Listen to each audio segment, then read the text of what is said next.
What is going on, YouTube? Man, I didn't realize it was more than a year ago since I posted a last video update. Time just flew by. I think it was in September of 2019. But anyway, just to get this update out there so you guys can see what's going on with the tank. The Red Sea Reefer 525. So a lot of things happened over the last year, and a lot of bad things happened, to be honest. I would probably say more bad than good. So I mean, that's 2020 for you, I guess, with all the craziness going on in the world. So even the fish tanks are having issues too. But the biggest issue really was I had a severe case of dinos, guys, and it pretty much took out 100% of my SPS frags that I originally had in my tank, that original set. So I'll go ahead and throw up some old video of what I was dealing with. So basically, I mean, this stuff just got so thick and just smothered everything, all the rocks, the sand. I tried a couple different things. I tried blackouts. I did 2 blackouts of 5 days. So what you're looking at right here, guys, is after the second blackout.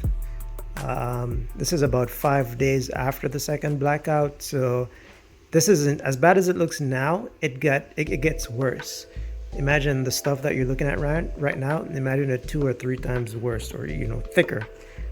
It was really bad. So I was trying to do the natural route, but I ended up using a product called Dino-X. I believe it was from Fauna Marin. I believe it worked very nice. A couple days after, the tank was super cloudy, but that's to be expected because that's pretty much a bacterial bloom as the treatment starts to get working. But after maybe about the 4th or 5th dose, I don't remember the dosing regimen, but that's probably about a week to a week and a half after starting the dosage. That thing started to finally turn the corner. So back to the tank right now as it is. So these are all new frags of SPS. Most of them were added between, let's say, from March to May of 2020, and they seem to be doing very well, despite having some more issues with the tank. I'll go over that in a second, but you'll see a lot of encrusting on the rocks, so I'm very happy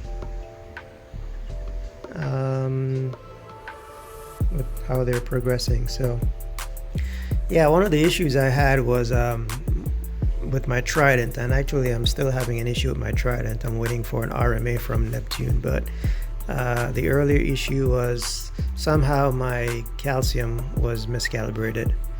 I don't know if it was just a bad calibration sample that I got with the reagent kit or what was going on, but it was off by like 100. So when I thought my calcium levels were about 430, it was actually close to like 330 and 350. I mean, that's not gonna kill corals, but that's definitely not ideal for SPS dominant tank. So got that corrected. And initially my phosphate readings were always coming up at 0, so I was taking that as the go ahead, say, okay, I can add I can start adding some more fish. So I kept adding fish because I thought I had the capacity for it. So I'm up to about 30 fish right now. It's crazy, but I do like a lot of fish. I mean, that's the movement in my tank. I don't have any LPS, so these are all about the sticks. So the fish are the movement in this tank, not corals. But I eventually Phosphates are creeping up on me. I think I got up to about 0.4, and I'm trying to get that back down. So, there's a couple of different methods that I've tried in the past. There's biopellets, GFO, carbon dosing, there's fluconazole. The only one I haven't played around with is fluconazole, but the other three methods I have tried that in the past when I had my 30-gallon nano. And I always said that 30-gallon nano tank was my experiment tank, so I did a lot of different methods on my nano tank when I had it. And so eventually I decided that I'm going to start dosing carbon again, and my preferred method is vodka dosing, as I have done that in the past and had pretty good success with it. So that's that. My zoas are doing okay, but there are a couple strands. There's maybe 2 or 3 certain types of zoas that are just not doing well, or they've been dying out on me. And it's just one of those things where it's like everything looks to be in check. I've done 3 ICP tests over the last few months. I've done from different vendors, ICP analysis, Triton, and ATI, and nothing really stands out. So not exactly sure what's going on, but it's been about 2 months since my last water change. I really try to reduce as much water change as possible. I don't change water unless I have to, but in this case, since I don't have any other ideas, that's my corrective action for right now. So I did 25 gallons today. Yesterday I did 20 gallons, so that's about 50% or close to 50% water change over the last couple of days. And I am running new lights. I went with the AI Hydra 64s. Before I had the Red Sea Reefer Reef LED 90s, and I changed them for a couple of reasons. One was the spread. So, each module here has 4 pucks. So, versus the Red Sea Reefer coming from a single point. So I think I get better coverage, less shadowing. But the biggest thing really was I had a bad thing happen with those lights. For whatever reason, the AC adapters were running extremely hot. I mean, to the point where if you touch them, you can get yourself burned. So I took my thermometer and I think I measured one of them like over 160 degrees. So, and it was all 3. And I thought it was maybe just a bad batch, but I did get replacement AC adapters, even non-C AC adapters, like a generic, better, more powerful AC adapter, and they were still running hot. I don't know if it's just if I had a bad lighting modules, where there was just some inefficiencies, as far as how it used power.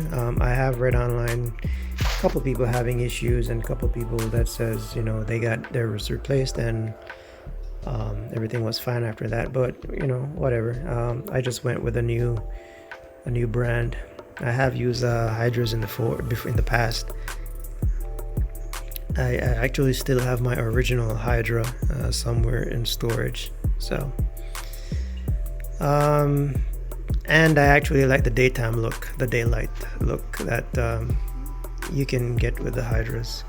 The Red Sea are definitely spec'd out to be more on the blue side. But yeah, guys, that's pretty much it, just to kind of get you up to speed on seeing where things are.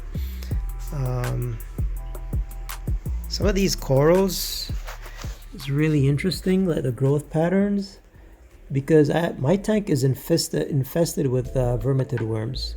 So you're seeing like all kinds of little needle-like structures coming out from the SPS, and that's really like caused by the shell or the tubes of the vermetid worms. So as the shells as the tubes grow out, they're actually being covered up by coral. So you have like some of these frags with like needle-like structures on them. It's actually pretty interesting. Anyway, I'll probably do another video, take some better close-ups on those. But yeah guys, so hopefully it's not as long again for my next update. So any questions, just go ahead and post them down below. I'll definitely answer. Until next time guys, take care.